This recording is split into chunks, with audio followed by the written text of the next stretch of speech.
Shalom Jemaat yang dikasihi Tuhan, senang sekali saya Pendeta Rubin Adi Abraham bisa melayani Anda dalam ibadah ini. Hari ini saya akan membahas sebuah topik berjudul pengambilan keputusan etis. 1 Korintus 10 ayat 23 sampai 33 berbunyi demikian. Segala sesuatu diperbolehkan, benar, tetapi bukan segala sesuatu berguna. Segala sesuatu diperbolehkan, benar, tetapi bukan segala sesuatu membangun. Jangan seorang pun yang mencari keuntungannya sendiri, tetapi hendaklah tiap-tiap orang mencari keuntungan orang lain. Kamu boleh makan segala sesuatu yang dijual di pasar daging tanpa mengadakan pemeriksaan karena keberatan-keberatan hati nurani. Karena bumi serta segala isinya adalah milik Tuhan. Kalau kamu diundang makan oleh seorang yang tidak percaya dan undangan itu kamu terima, makanlah apa saja yang dihidangkan kepadamu tanpa mengadakan pemeriksaan karena keberatan-keberatan hati nurani. Tetapi kalau seorang berkata kepadamu, itu persembahan berhala, janganlah engkau memakannya oleh karena dia yang mengatakan hal itu kepadamu dan karena keberatan-keberatan hati nurani. Yang aku maksudkan dengan keberatan-keberatan bukanlah keberatan-keberatan hati nuranimu sendiri, tetapi keberatan-keberatan hati nurani orang lain. Mungkin ada orang yang berkata, mengapa kebebasanku harus ditentukan oleh keberatan-keberatan hati nurani orang lain? Kalau aku mengucap syukur atas apa yang aku turut memakannya, mengapa orang berkata jahat tentang aku karena makanan yang atasnya aku mengucap syukur? Aku menjawab, jika engkau makan, atau jika engkau minum, atau jika engkau melakukan sesuatu yang lain, lakukanlah semuanya itu untuk kemuliaan Allah. Ayat 32, janganlah kamu menimbulkan syak di dalam hati orang, baik orang Yahudi maupun orang Yunani, maupun jemaat Allah. Sama seperti aku juga berusaha menyenangkan hati semua orang dalam segala hal. Bukan untuk kepentingan diriku, tetapi untuk kepentingan orang banyak, supaya mereka beroleh selamat. Saudara sekalian, dalam kehidupan kita, seringkali kita berhadapan dengan persoalan etis yang memerlukan jawaban. Sederhananya begini, orang sering bertanya, boleh nggak saya merokok? Boleh nggak saya pergi ke diskotik? Bolehkah saya minum anggur? Atau bolehkah saya ditato?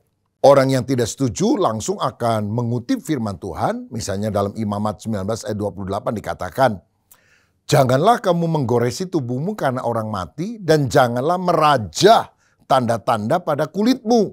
Akulah Tuhan. Jelas kan? Kita bilang jangan meraja, jangan tato-tato, itu melanggar firman Tuhan, Tuhan marah. Tapi di pihak yang lain, orang yang pro berkata, tunggu dulu, lihat konteksnya. Ini bukan berarti sembarang tato. Tapi ini ritual penyembah berhala yang suka menoreh-norehkan pisau di tubuh mereka.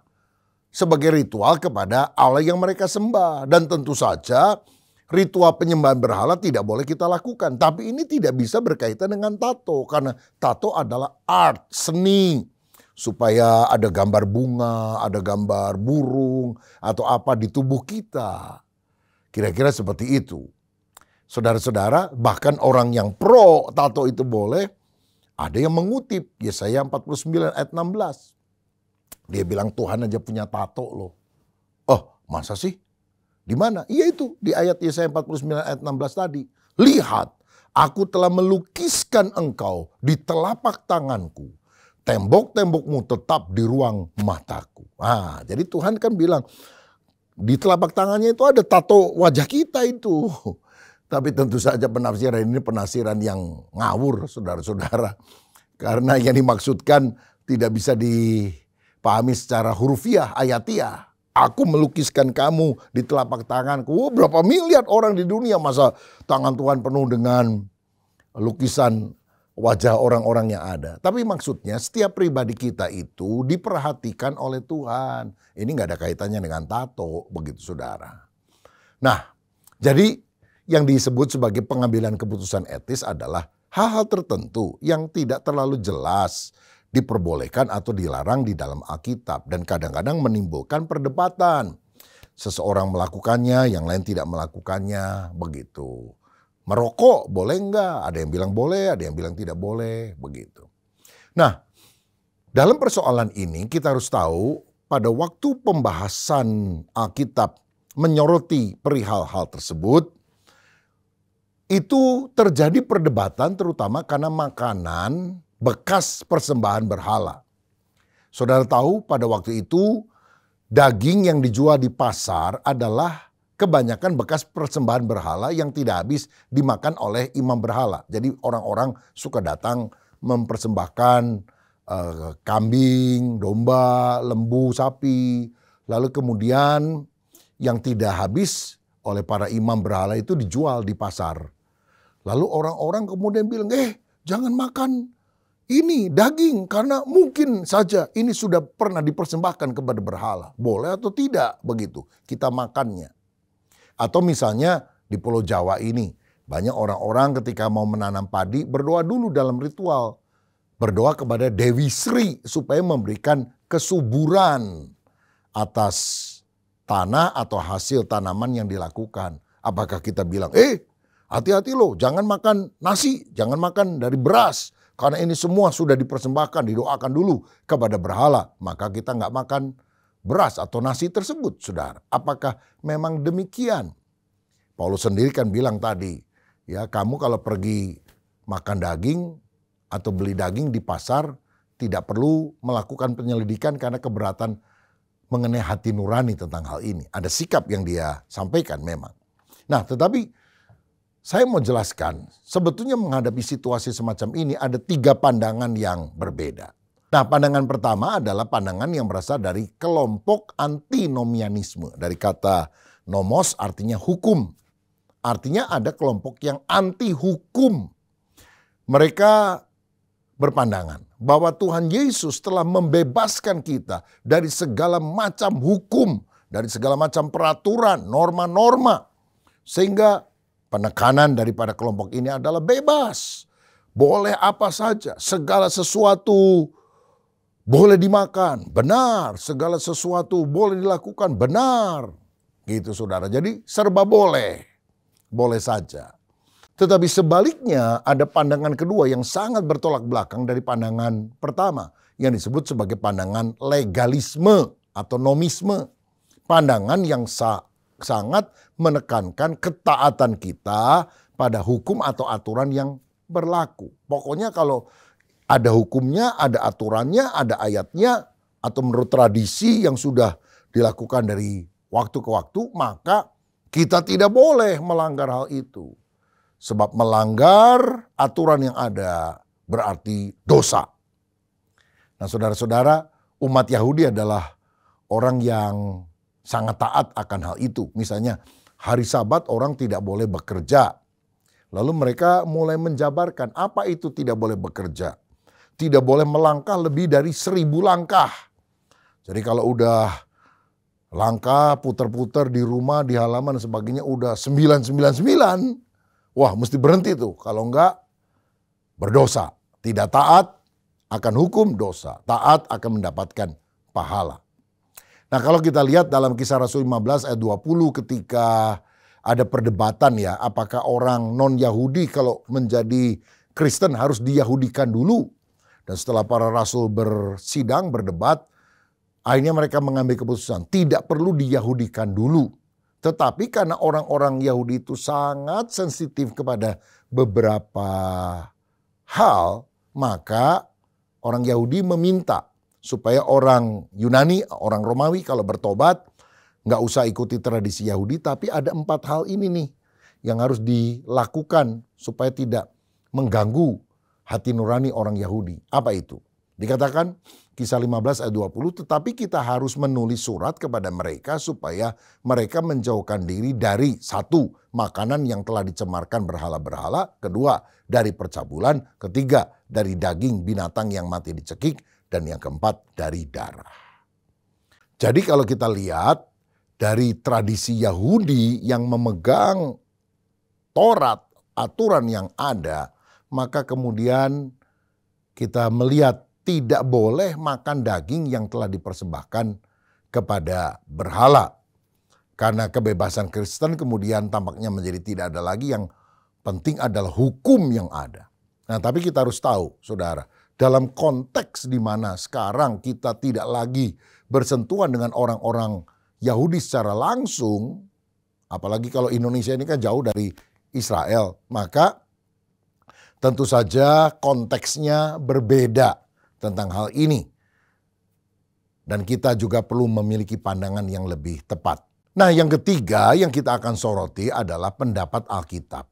Ini yang kemudian disampaikan oleh Rasul Paulus di dalam perikop yang tadi sudah kita baca cukup panjang.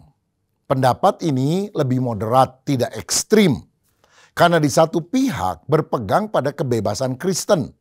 Kristus telah memerdekakan kita dari hukum Taurat. Dan penekanannya adalah kita diselamatkan bukan karena mentaati hukum atau peraturan. Kita selamat karena anugerah Tuhan Yesus Kristus. Maka segala sesuatu diperbolehkan, kata Paulus dalam ayat yang ke-23 tadi. Yesus juga pernah ngomong dalam Matius 15 ayat 11. Dengar dan camkanlah, bukan yang masuk ke dalam mulut yang menajiskan orang, melainkan yang keluar dari mulut itulah yang menajiskan orang. Jadi kalau di Perjanjian Lama kan babi haram. Kalau di Perjanjian Baru, Tuhan bilang yang masuk itu tidak menajiskan. Yang menajiskan adalah apa yang keluar. Anda makan babi, asal jangan banyak-banyak lah. Halal. Tapi maki orang, babi lu. Wah, haram itu saudara. Karena itu dari hati yang marah, angkara murka. Nah, jadi ini hal yang kita perlu pahami. Namun, walaupun segala sesuatu diperbolehkan, prinsip kebebasan ini tidak bisa dipisahkan dari prinsip kasih. Karena kebebasan Kristen adalah kebebasan di dalam kasih. Dan kasih itu mempertimbangkan setidaknya dua patokan ini. Yang pertama, apakah hal itu bermanfaat baik bagi diri kita maupun bagi orang lain. Yang kedua, apakah hal itu membangun jemaat sehingga nama Tuhan dipermuliakan. Jadi waktu kita melakukan sesuatu jangan hanya mikir diri kita. Tapi apakah ini menjadikan orang tersandung, menjadi syak. Kok orang Kristen gitu ya? Nah saudara-saudara, jika itu dirasa tidak bermanfaat atau juga meruntuhkan iman seseorang, tidak mempermuliakan nama Tuhan, ya jangan.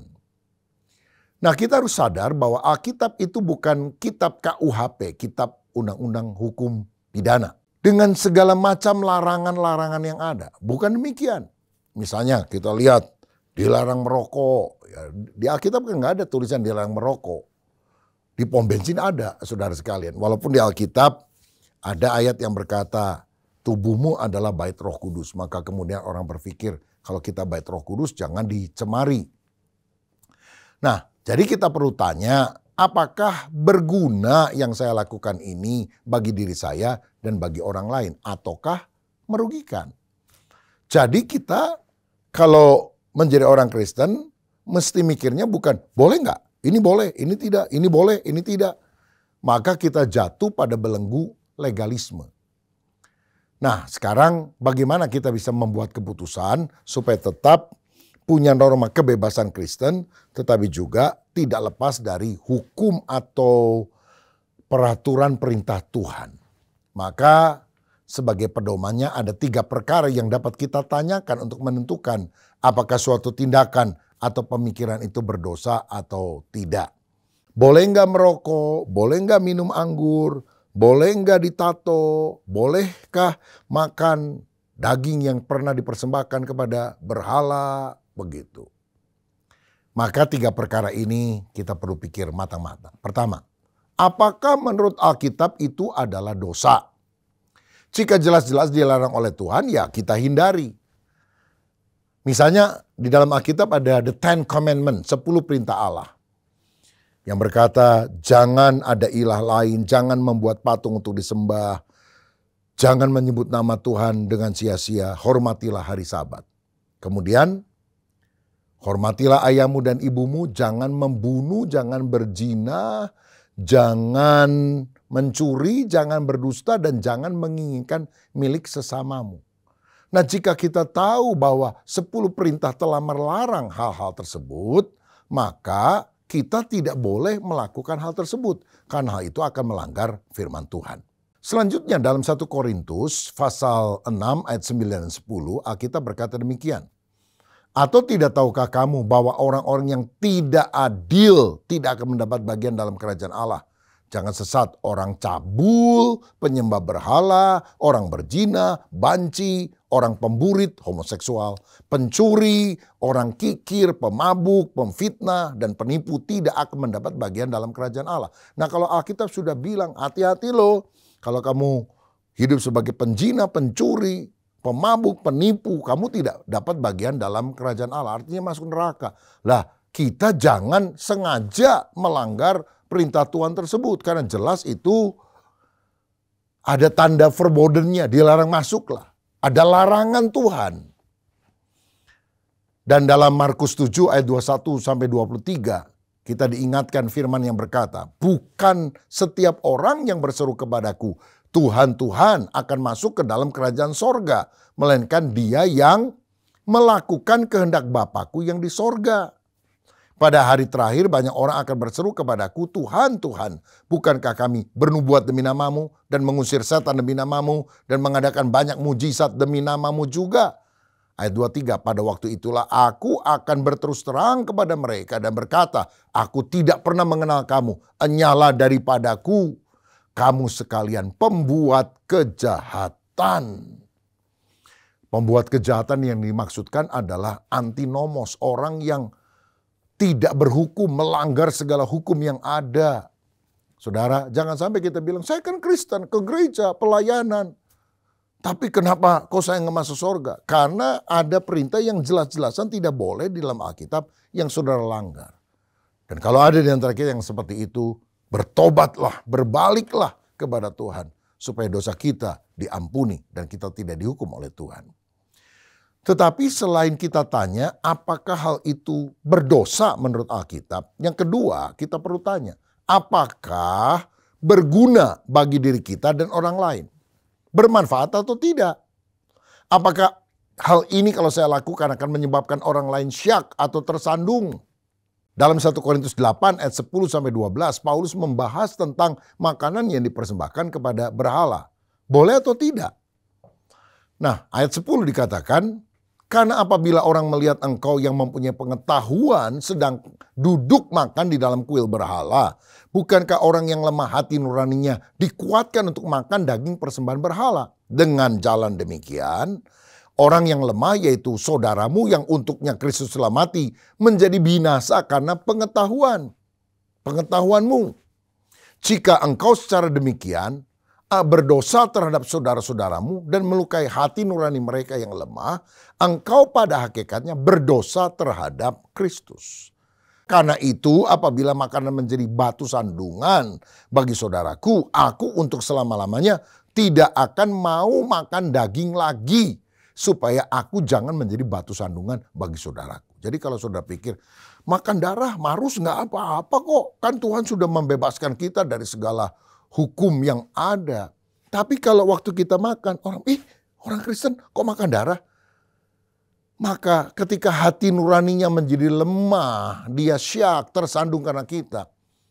Lebih baik kita bilang seperti Paulus, kalau apa yang aku makan membuat orang lain itu menjadi tersandung, menjadi syak, menjadi nggak nyaman hatinya, lebih baik aku nggak makan itu seumur hidupku. Bukan karena aku tidak bebas lagi membuat keputusan, tapi aku memiliki hukum kasih sehingga apa yang aku lakukan bermanfaat bukan hanya bagi diriku tapi juga bagi orang lain. Orang yang tidak dewasa rohaninya itu suka bilang, apa jeleknya sih? Apa jeleknya sih pergi ke diskotik? Apa jeleknya sih ditato? Apa jeleknya sih saya melakukan ini dan itu? Tapi orang yang tumbuh dewasa, apa baiknya? Apa baiknya sih saya merokok? Apa baiknya sih saya ditato? Jadi bukan boleh atau tidak. Itu kadang-kadang pertimbangan hati nurani satu orang dengan yang lain bisa beda. Tapi coba saudara pikir. Lebih banyak buruknya atau lebih banyak baiknya? Maka hal yang baik itulah yang saudara harus pilih. Roma 14 ayat 13. Karena itu janganlah kita saling menghakimi lagi, tetapi lebih baik kamu menganut pandangan ini. Jangan kita membuat saudara kita jatuh atau tersandung.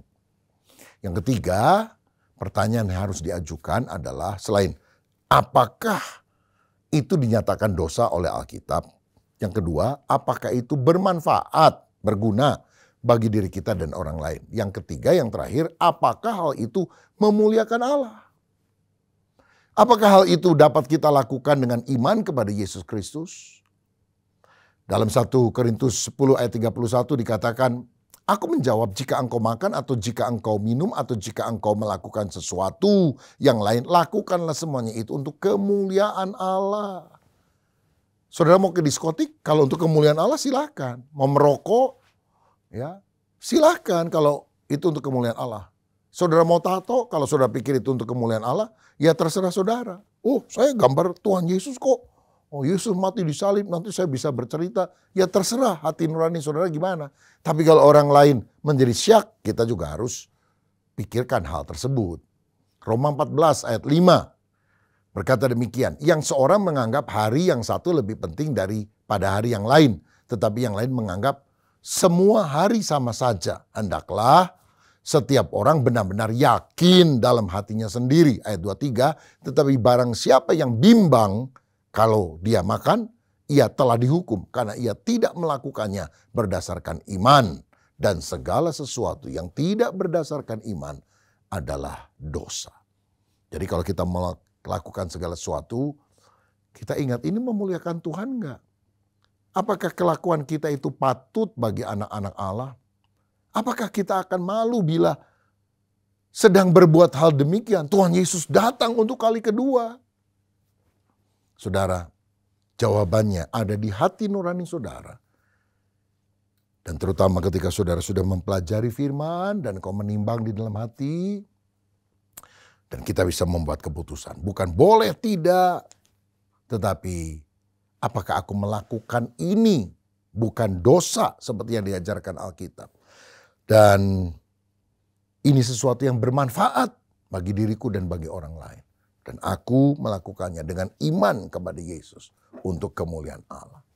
Saya berdoa apa yang saya bahas hari ini membawa pencerahan di pikiran kita dan mendorong hati kita untuk makin hari makin berkenan kepada Tuhan. Kiranya Tuhan Yesus memberkati saudara sekalian. Mari kita berdoa. Bapa Surgawi, terima kasih buat pengajaran firman-Mu hari ini. Kadang-kadang ada hal-hal yang kami hadapi dalam kehidupan membuat kami bimbang tentang keputusan yang kami harus lakukan. Tapi biarlah firman-Mu menerangi hidup kami.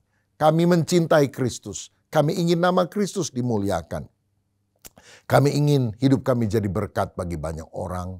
Kami tidak mau membuat mereka tersandung karena apa yang kami lakukan. Sehingga kami berdoa Tuhan, biarlah apa yang kami lakukan sungguh-sungguh berkenan kepada Tuhan. Berkat-Mu atas kami di dalam nama Tuhan Yesus Kristus. Haleluya. Amin.